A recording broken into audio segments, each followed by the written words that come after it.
forest. I'm not going to say very. When she got there, though, she still felt all those things in her body like before. She was afraid. She tried to stay in her nest in the big tree, but every time she saw another bird or forest creature, she became afraid all over again. It just wouldn't stop. She tried to stay in her nest in the big tree. That doesn't make sense to me as an adult. I can't expect that to make sense to a kid. So she tried to stay hidden in her nest. But every time she saw another bird or forest creature, she became afraid all over again. It just wouldn't stop. The more afraid Wren Bird felt, the angrier she became over what the other animals had said about her. She did not understand why the old bird had been so mean to her, or why he had made her friends be so mean to her too. I'm going to say be mean to her too. Big tears fell out of her eyes, and it felt as though nothing would ever make her feel better. The worst part was, all the things the animals had said about her stayed in her head, and she heard them over and over again. They built up so big in her head she couldn't hear her own thoughts anymore, and her voice felt very, very small. Okay, so we said in her head twice, and even for a children's book, that's just not going to cut it. So, I had said about her, stayed in her head. We're going to take out this part. They built up so big, she couldn't hear her own thoughts anymore, and her voice felt very, very small. That's a much better sentence. It's toned down. It's easier for the adult to read. We're good. Finally, the voices got too big and too mean. Wren Bird hated the voices and began to scream at them. She screamed, and she screamed, and she screamed big, horrible words, and at everyone she met or saw. That one's okay. She screamed and she screamed. And she screamed big, horrible words at everyone she met, at everyone she saw. We're just going, okay. She screamed and screamed. Let's see. Finally, the voices got too big and too mean. Wren Bird hated the voices and began to scream at them. She screamed and she screamed and she screamed big, horrible words at everyone she saw. She said horrible things to her friends and her sister, and her mother and her father, and the Beaver twins, and Mr. Toadstool, and Miss Chipmunk, too. You hardly stood up for me, she said to Mr. Toadstool. You let them be mean to me, and didn't care how I felt. You don't care about me at all. You embarrassed me, she said to Miss Chipmunk. You agreed with them, and made me feel terrible. You were supposed to be my friend, but I guess we aren't anymore. I don't want to be friends with someone who acts so ugly. We're just going to take out that last bit. I don't think it's necessary, and it's just too much. She hopped from tree to tree, no longer singing, but yelling every mean thing that the animals had said to her, and then some of her own mean things, too. Words she knew would hurt her friends' feelings, but she was so sad and so angry she didn't care. Whoop. She didn't believe anyone could feel as hurt as much as she was, she thought. Okay, she didn't believe anyone could hurt as much as she was, she thought. I think that's better.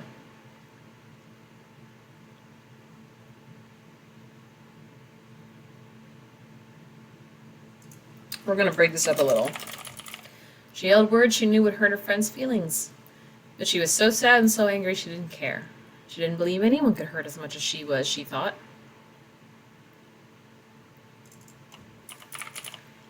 She didn't believe anyone could hurt as much as she could, she thought. Finally, Wren Bird said so many mean things and so many hurtful words that she grew very, very tired. She sat alone in a tree on the edge of the forest, feeling so much worse than she had before. I'm going to take out the word so. It just kind of tangles up the sentence. Feeling much worse than she had before. Her tummy still rumbled and grumbled painfully. We're going to say still rumbled painfully instead.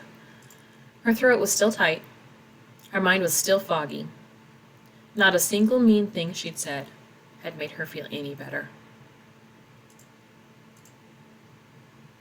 We're going to take out the word much, too, because it's just too much. It's just too much. After a while, Mr. Toadstool came to see her. and he brought Miss Chipmunk along with him, who didn't seem very glad to be there.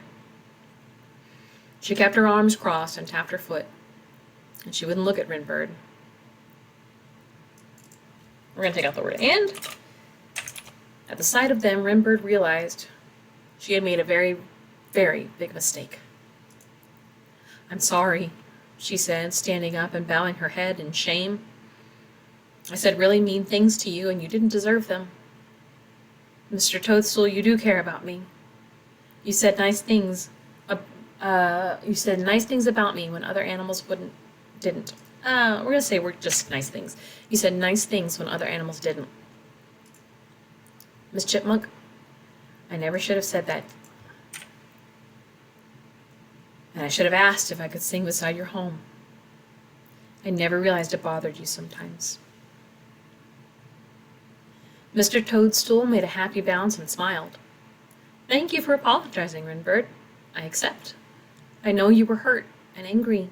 We can work together and try and find a better way for you to express yourself." Miss Chipmunk held her arms tighter.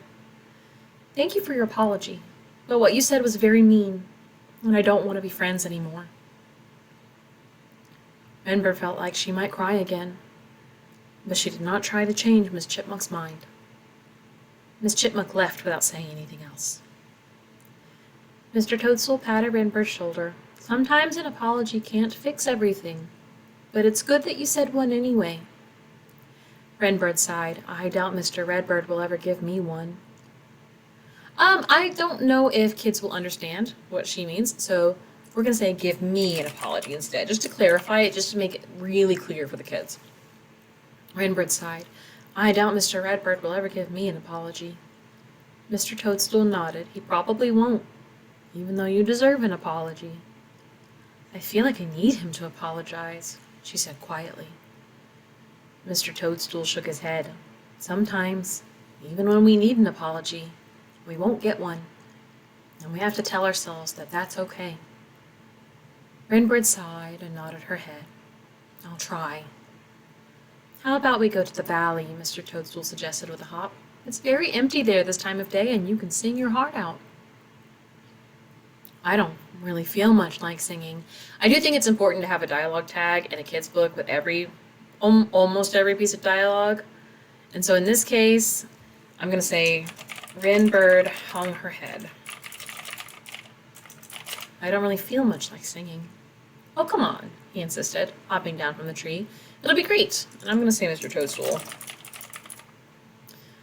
Because again, even though in an adult book or a young adult book you would put he, because we know that Wren Bird and Mr. Toadstool are the only ones talking, a kid's book, you just want to make sure that you have Mr. Toadstool instead of he, because you want the kids to understand that it is Mr. Toadstool, and you do want to give the illustrator the opportunity to draw things in a way that they want to. For instance, if they wanted to cut off page from here and go flip a page over to, "Oh, come on," Mr. Toadstool insisted, "it's a new page." So we do want to have Mr. Toadstool being the one who is, it's very clear that he's the one talking.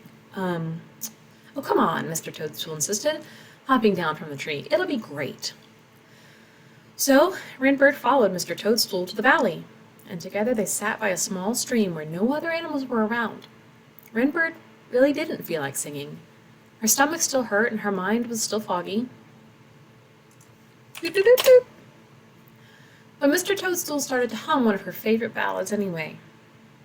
He hummed it very loud and off-key and off-tempo, like he was doing it on purpose, and nudged her, trying to get her to join.